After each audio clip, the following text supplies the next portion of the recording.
What's going on, everybody? Welcome to the Backpacking Podcast. As always, John Kelly here with the immaculate Red Wolf himself, Jeremiah Stringer. I'm the Macarena. You, Did you see that dance? you are the Macarena. I am the Macarena. You are the living embodiment of the Macarena. How about that Koi Express, man?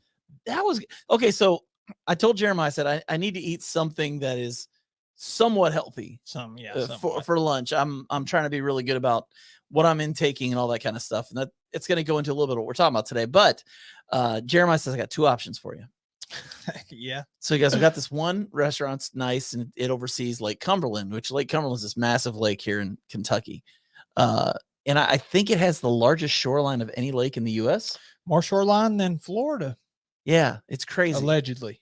Look, it's crazy. So, but we could oversee the lake, or we could do sushi. Yeah. I picked sushi. Yeah, we did eat sushi last week together for lunch. And I liked it so much I had to do it again.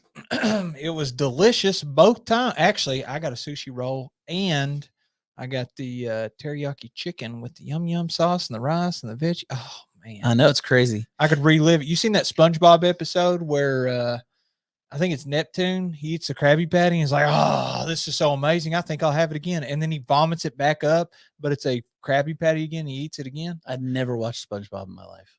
Well, post your hate comments below, folks. You know what's funny? Okay, I want you to look at the screen right now. Okay. The way we're set up makes me feel so tall. Oh yeah, I'm slouching a bit, huh? But even at that, even when you kind of came up, I still feel tall. I like that. Yeah, you look great, man. I like that. Are you injured? Not right now, but I was. We're talking about injuries today. We are talking about injuries today. Oh, is there anything that you could think of that derails backpacking more than injury?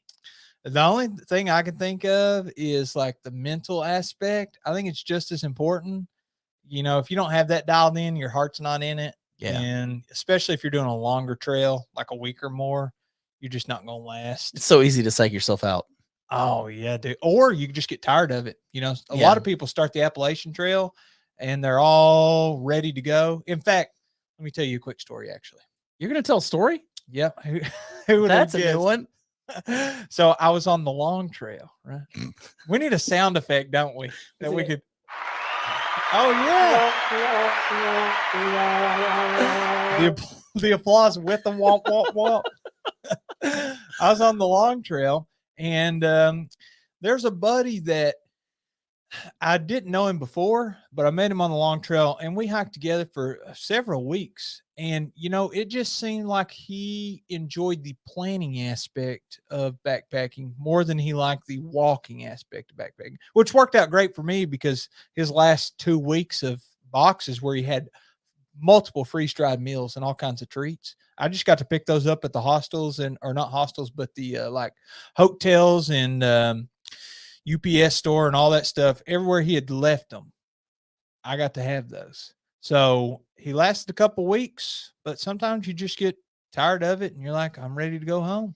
Yeah. And a lot of that can happen just because the thing about any kind of through hike, whether it's your really big through hikes like the AT, PCT, those kinds of things, or it's a smaller through hike like maybe the Sheltowee Trace or the Long Trail or the Pinhoti Trail, those kinds of things, there's always going to come a breaking point. Yep. Absolutely. There's always going to come a point where it just gets hard. Physically or mentally. Yeah. And you have to decide, do I push through or do I pull out? You know, do I just forget it altogether and move on? And I think that hits everybody on the trail. Yeah, it's different for different people. And it also depends on like your physical shape. Oh yeah. Yeah. You know, like if you're doing 20 miles a day, you're not ready for that. You're going to get trashed in the first few days. You meant like as in like how fit you are. How fit you are going in to walk. And it's not just I thought you meant shape, like you're like more of a straight line. I'm more of a pear. Yeah, I guess that plays into it too. That's more of the physical aspect. Us pears can hike, bro. Oh, I agree. Pears can hike. But like you remember we were talking about in a recent episode that trip where my hammock was filled with water. Yeah. And Crow and Mark were on the were on this trip as well. And that like you were overheating on that. Yeah, that's one of the physical aspects, and the weather also plays a role in that. Well, too. and looking back, I wasn't hydrated enough. Oh yeah. So that was probably the biggest point with that, was that I hadn't hydrated like I should have for that trip, and I paid the price. Was it Colette that was telling us that you need to pre-hydrate? Yeah. Wasn't she saying like even 2 days before? Yeah, 2 days before. Yeah. I don't know. I guess that's your cells, having all the water in them. Well, and I'm in a program right now that I'm doing where I have to drink a gallon of water a day. Oh, dude, you got this giant jug. John coming to my house today. If you could see this, if you're looking at it, it tells me where I'm supposed to be at what time of the day with my water. It's a full 128 ounces, or well, I don't know. Anyways, it's a gallon of water. This thing is massive, and it keeps me on track. So I drink all my water for the day, and I carry this with me to work. That. I don't take it into restaurants with me. I think it's tacky. Yeah, definitely will catch some eyes. Yes, but I like, you'll see me drinking out of this thing in here multiple times during this podcast. And then what you also don't know is that the moment we're done, I'm running to the bathroom. Well, we have both peed a lot, and that hibachi, I'm gonna try to make it through this podcast without pooping. That's some fast working hibachi, man. Sometimes it goes right through you. Okay, so we mentioned the mental aspect, but the purpose of today we're going to talk about is physical injuries on the trail, and what they can do to derail a trip, ways that we've dealt with them over the years, and things like that. So I guess I want to just open the floor and ask you, have you dealt with any injuries on trail? Absolutely. And I do want to make a quick disclaimer. Anybody with common sense is already. We are not doctors. Anybody with common sense already knows this. Just from listening for 5 minutes, you know that we're not. Facts are optional here. We are two idiots from Kentucky who are just telling you what we've dealt with. Yeah. Do not, under any circumstances, take this as gospel truth, and that you must do it. Yes. I tell you, the biggest hurdle injury, if you will, was we were really pushing these 20-mile days. Okay. And I was with the same group that I was just talking about, right. The guy that liked prepping more than he liked the hiking. And you just overuse your body.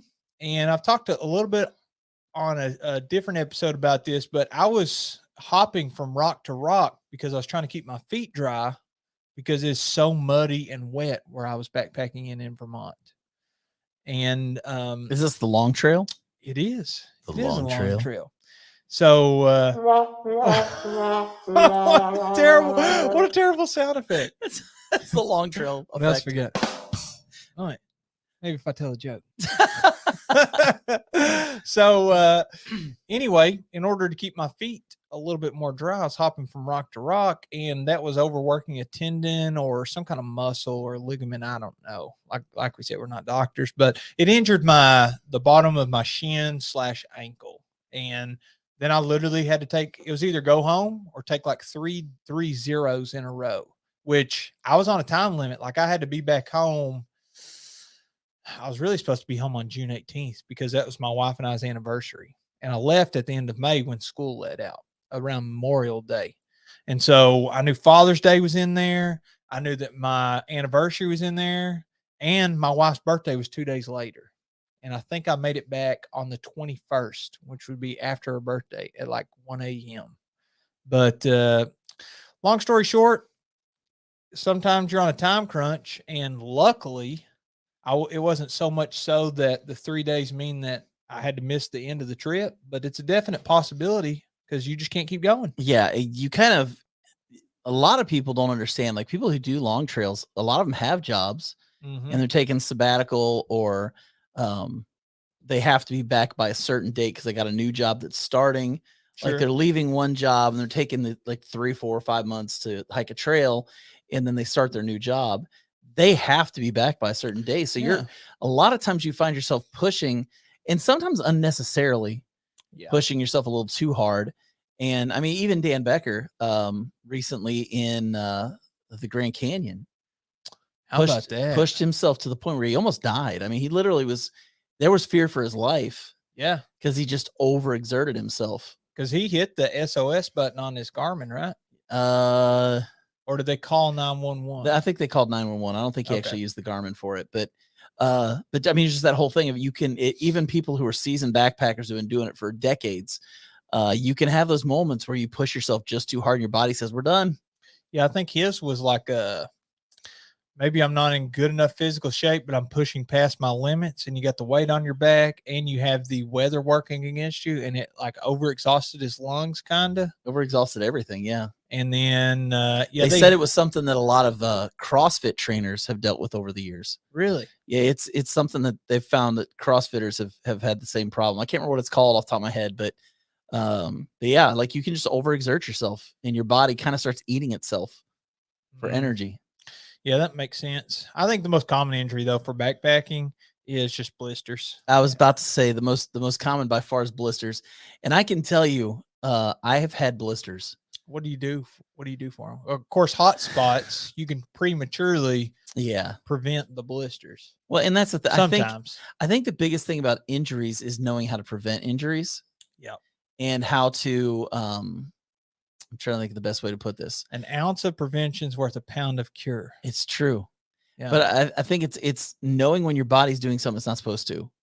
Like knowing that something's out of whack, something's uncomfortable, and knowing, okay, in this moment now, I need to change something. So if you're feeling like a hot spot on your foot, stop hiking. Like just stop. Yeah, for a minute. And evaluate the situation. It literally is not going to take a second, but it's better to get to your campsite 15 minutes late than to hike in with this massive blister on your foot that you could have prevented. Yeah, dude. I remember one time I was on Mount Mansfield and we stayed at this lodge. I say lodge. It's really like there's no electric, there's no water. It's a shelter on a trail. It's a cabin. Yeah. And I had been walking for weeks, and then I started my morning like normal, headed down the hill, and you're walking down the highest point in Vermont, and I wasn't 5 minutes in, and I was like, man, my foot, like there's something is up. And when you've been walking for weeks straight, like you said, something's you know something's going on. And I checked. And sure enough, man, my I had ultra long peak 4s or 4.5s at the time. I can't remember. And it had some mesh that it was like mesh, strip of material, mesh. And both the mesh parts had totally busted out. And you still had that strip of leather or whatever type of material it was. And that started sawing at my foot. And in that little bit of time while I was walking, it cut a gash in my pinky toe. Oh. And I had to stop right there, just down the hill from where I'd started, and taped up my foot, like cleaned the blood up, put ointment on it, taped it up, kept walking. But imagine if I had waited till I made it to the next road crossing. Or, the next water place where I could fill up my water or something. I could have went from cleaning up this cut to on down the road, like maybe having to come off trail and get stitches or something, or like looking down at my foot and like, oh, well, there's blood coming out of my shoe. Yeah. Instead of just taping it up. Well, I think one of the things that's good for backpackers, but also can work against us is our desire to push through. Yeah. Grit. So we'll feel pain on something. We're like, I can push through it. Yeah. Some pains you don't want to push through. If it's having to do with your feet, I tell people, I don't care what it is, just stop, fix it. Because your feet and your back are your two most important things in backpacking. If either one of those is out, you're done. Like you're just done. You can hike with a sore knee. You can hike with an ankle that's a little sore. Yeah. But if your feet start getting sore or something's going on there, you can't keep that going. Yeah, that's your point of contact. Yeah. I was doing a road walking section of the Sheltowee, and I remember our feet never got dry. I mean, for the first 4 days, our feet just never were dry ever. So what happens is, you get pruny, and then when your fingers or when your skin gets all pruny, then it just rubs against each other and blisters form in weird spots on your feet. And that's what was happening to us. And both of us were just destroyed. We had like hamburger feet. I remember we got to one point in the trace, Brian and I, when we were doing it together, because we did half of it. I'd say we did 2/3 of it together, and then we both finished the other part ourselves. But the first 2/3 of it that we did together, I remember when he came off the trail, he could barely walk. His feet were so jacked up from blisters just because we couldn't get our feet dry. Yeah. And you were on your way to trench foot, man. Yeah, and that's not good. No, that's a real deal. That's not a joke. And so taking care of your feet is huge. Taking care of your feet is huge. What I want to say too is another thing you got to think about when it comes to injury on the trail is know your limits. Like know your body. Because one of the things that I did that hurt me when I was backpacking was and I'm dealing with that injury still today. I had knee issues because I'd had hyperextended knees in high school and middle school when I was a kid. How'd you hyperextend your knees? When I was in high school, slide or something? Jumped off something and bent my knee back or whatever. Yes. But I was hiking with my buddy Josh in the Red River Gorge, and there was this big rock in the trail, and it's on the Bison Way as you're going up towards Indian Arch. It's a big boulder, and I jumped up on it and jumped off, not thinking anything of it. When I landed, my lower part of my leg went one way, my upper part of my leg went another way. And I basically, what the doctor said is I jammed, like if you ever jammed your finger, that's what I did to my knee. Oh yeah, it hurts. I do that all the time playing basketball. It was bad. And basically I developed arthritis from that. Still to this day? Still to this day, I still have arthritis from that in that knee. And haven't been able to get that pain to go away, but it's just there. I mean, it's just something I have to deal with now. But if I'd have been thinking, I'd be like, John, you're already a big guy. You got the weight of the backpack. And you got the weight of the backpack on you. We were winter backpacking, so it wasn't like we were lightweight backpacking. And I wouldn't have done that. That was just stupid on my part. It put all that pressure on my knee, and of course, it caused an injury. And so knowing what your body limits are is huge if you're wanting to prevent getting hurt while you're on trail. I got one that I bet that didn't even cross your mind. Oh, let's hear it. Before I tell it to you, I want to say a huge thank you to today's sponsor, Outdoor Beards. That's right. We don't want facial injuries to happen. So get with some Outdoor Beards products and get some of that oil in that beard. Make it smell good. Make your lady friend happy. Can you see my beard growing? It looks good, man. Thanks, dude. You need to grow more, but we're good with what you got so far. Outdoor Beards, they have a plethora of products that you guys can check out if you want some luscious facial hair like the fella sitting here to my left. They have balms. They have oils. Works great for the trail because it's got a little bottle. You can't shatter the bottle because it's not glass. It's plastic. Yes. So works perfect for the trail, and they have all kinds of accessories. You can get their soaps are incredible. Oh, dude. The Dark Knight. Oh, the Dark Knight. John has, I think you got 3 on the way. Oh, yeah. As we speak. We just got the email today. Yeah. So huge thank you to Outdoor Beards. Go to outdoorbeards.com. Use the code backpacking to save yourself some money. Like 10% off, isn't it? Yes. So hit them up. And thanks again for sponsoring today's episode. Now, Jeremiah, what did I not think of? You say blisters and you think blisters on your feet, but there's other places. The blisters I'm talking about are formed from ultraviolet rays. Suntan, sunburn. Did you think of that? No, but I had something you might not think of either. So okay, you keep going. We'll talk some more. So I love sunburns. Yes, I'm fair skinned. Okay, I got red hair. I'm as pale. You're redheaded and you have fair skin? I am as white as the underbelly of a fish. Okay, I don't tan well. So sunscreen is my best friend. I actually, the guy I was talking about that I said likes to prep. Yeah. Okay. So he would do like these little sticks you've seen, I'm sure, of the sunscreen. And he had one of those in each one of his drop boxes, which I don't know why you would need a new stick every 3 or 4 days, but he stuck one in there. So I got one and used that as my sunscreen whenever I was there and kept it, like right here, right on my shoulder strap pocket.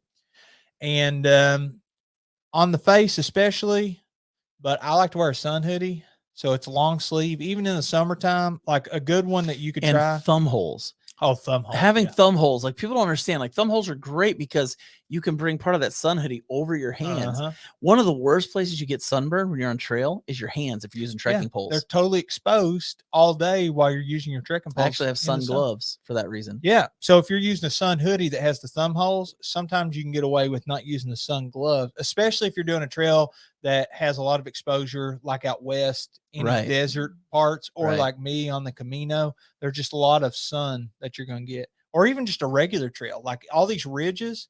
I can't say most, a lot of trails, you're ridge walking and you're going to get a lot of sun exposure. Yeah. So I go sun hoodie and a hat. When I was on the long trail, I didn't have a sun hoodie. Didn't even know they existed, actually.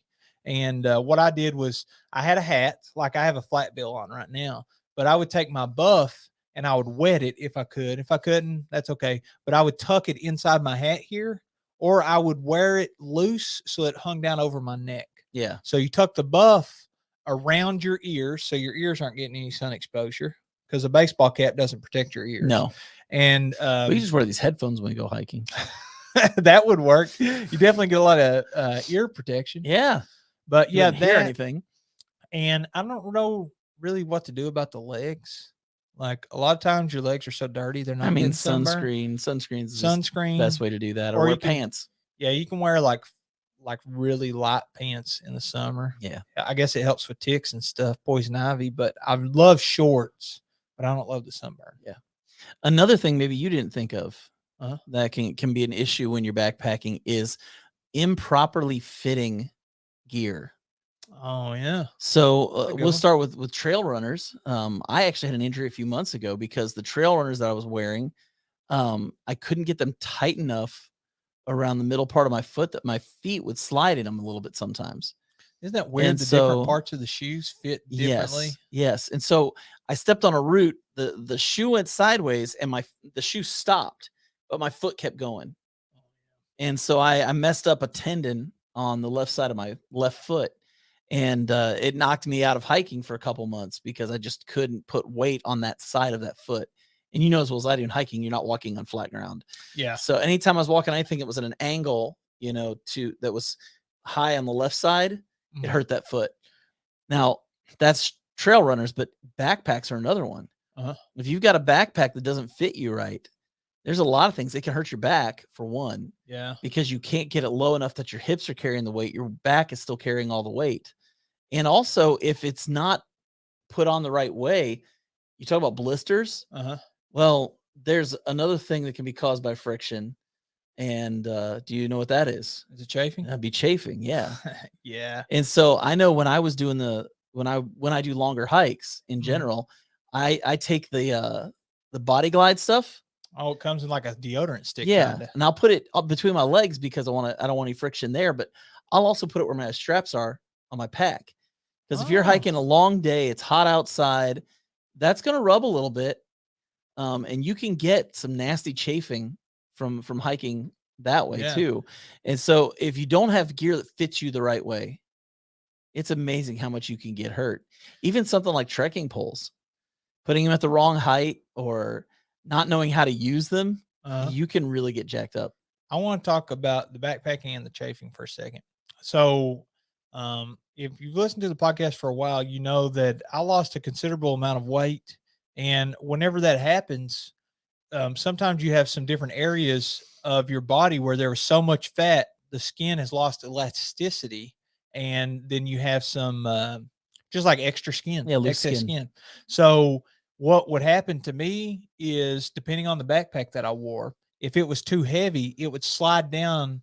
I could tighten it up, but it would hurt on my like intestines. Like, I guess I had it too tight because I didn't want it to slide down. In reality, it's probably just too heavy, and I need to figure out a way to bring less gear or lighter gear. Right. But it would slide down, and I couldn't tighten it up enough because it hurt my stomach, and it would pinch in between my belt or my shorts and the hip belt. So constantly, I mean, I come back, and at one point, whenever I was gone with my father-in-law on one trip, I had to take like a big pad and put there and do Leukotape just so that my skin would stop getting pinched by the backpack between my shorts. Because, dude, when you're 60 miles in somewhere and you're just gonna have to keep walking. No choice. Yeah, it's either get to a road and call for help or hitch, or keep going. And I wasn't going to let, my bleeding side or blistered side from being pinched over and over stop me.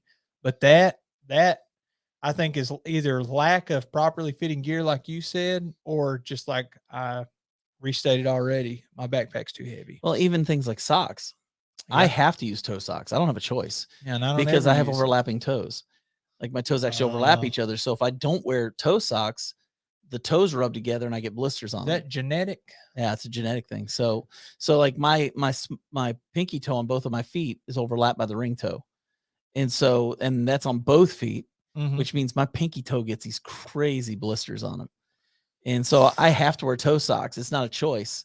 If I don't wear them, I'm not going to be okay. So can you do liners with a regular sock, or does it have to be like a Gingy toe sock or some other brand too? I don't like wearing 2 pairs of socks if I can help it. I don't either. So I'll just wear the toe socks and call it a day. Yeah. But that's just me. Those Injinji toe socks, is that the brand you use? Yeah. I don't know if it is just because he was using them with sandals, but Hunter Strip, I seen him blow out 2 pairs myself in person. But I think, like I said, it also could be that he had sandals on. Well, I blew out 2 pairs, or I've blown out one pair total, I guess. It's I've got a pair that developed a hole this past week. Was it your toenails were too sharp? Because I think that's what it done. No, with mine it was just rubbed. I mean, it was just from rubbing inside the shoe. But yeah, they're not. There's a reason they don't have a darn tough guarantee on them. Where do they make those? Is that a Japanese? That sounds like a Japanese. I honestly have no idea. Does that not sound Japanese to you? Injinji. That, or they ask their toddler to name it, and he can barely talk. Make it up. What do you want to call our socks, buddy? Gigi. I don't know. Does sound like a toddler. Now the chafing. You said use Body Glide, which Bridget, she runs a lot. Does 5Ks. Powder is another thing a lot of people use. I use anti-monkey butt, but I have one buddy in particular. I won't name any names, but he goes full commando all the time, and I've only seen him chafe once, and everything was soaking wet. It's just drenched, so maybe there's no avoiding it. But do you think that it would help, or do you need compression underwear, or like the ex officio? Those are very popular. I think it just depends on the person. Everybody's different. I mean, I don't get sunburn like you do. That's true. So I mean, I would say that not everybody chafes the same way either. Because I mean, some people, you've seen people that look like they ride horses for a living because they walk so bow-legged. They probably don't deal with chafing the same way you and I do. Yeah, I don't have any thigh gap on me. Yeah, I was like, so I don't know if there's like a set in stone, this is how you take care of it. I know there's one guy that hikes with the guys from Z-Packs, and if you ever watched their You Went to Highline movie, it's called Highline. He takes this like foam, like lotion stuff, and just a handful of it, he puts it on his feet before he puts his socks on, and it keeps him from getting blisters. Was it somebody we were talking to that you put some kind of feather or dust or something in your socks before putting them on, and it helps with blisters? Yeah, I don't know that one. Man, I was reading that somewhere or something. I can't remember. Yeah, I don't know that one. Maybe it's in a guide. Like I said, the biggest thing is understanding, one, like, what are you prone to? Yeah, understanding your body. Yeah, like everybody's prone to something. Like some people, it's back issues. They just know they have back issues. So, take care of that. If some people, it's blisters. They just, doesn't matter what kind of socks, what kind of shoes they wear, they're going to get blisters. Some people, they've got bad knees and ankles and feet. It's knowing what you've got to deal with first and being able to handle that. And the other part of it is get yourself in better shape. Yeah. Like that's really the best thing you can do. And that's what I'm doing right now. It's getting yourself in better shape so that the trail is more fun. That's one of the best things you can do just in life in general. Like if you have back issues, a stronger core helps that. Yep. The thicker your legs are, probably the more prone that you are to chafing. Because if your legs don't touch, it's kind of hard to get friction between them, right? Well, and I have gigantic calves. Yeah. And they are prone. Like if I don't hydrate enough, they are prone to cramping. Oh yeah, it's a lot of muscle mass. It's a lot of muscle mass, and they tend to cramp if I don't get enough. If I don't get enough hydration going and electrolytes. One other thing, I am tall, and I think that naturally it makes you just have poor posture because you're trying to as a human being just blend in Yeah. typically. And so a lot of tall people slouch, very typical. And when I'm on trail, I'm hiking and all day, instead of like slouching, like I'm sitting in this chair right now, I don't have great posture. Right. All day on trail, if you're walking 10 miles, that's several hours of hiking, and you have a backpack on and there's a frame in it that you're literally strapped to, and the shoulder straps pull your shoulders back. And dude, I can go from, oh, my back is hurting at the house, to coming home after sleeping in the woods for 3 days. Of course, the hammock I think helps too. That does help. But being in the woods for 3 or 4 days, come home and it's where I've walked all day. I'm tired and everything. My body's tired, but where my shoulders have been pulled into the proper position and my back is, it's straight with the proper curves. Yeah. My lower back doesn't hurt at all. Backpacking's the cure. It is. It is. And it's the cure to what ails you. That's right. It's the cure to what ails you. You got anything else to add on the injuries? No, man. And like I said, we're not doctors. We're just kind of sharing things that we've learned, things that we've experienced. I know people have broken bones. I know people that have torn ligaments. I know people that have really had bad injuries on trail. Yeah, you got to get bailed out in those situations. Yeah. So injury is something, if you're getting into backpacking for the first time, it's going to happen. Mm-hmm. Like, it's not a matter of if, it's a matter of when. Everybody goes through some kind of an injury on trail. But that doesn't mean it has to keep you from getting back out there. So with that said, for myself and Jeremiah Stringer, y'all have a good one. Yeah, adios, folks.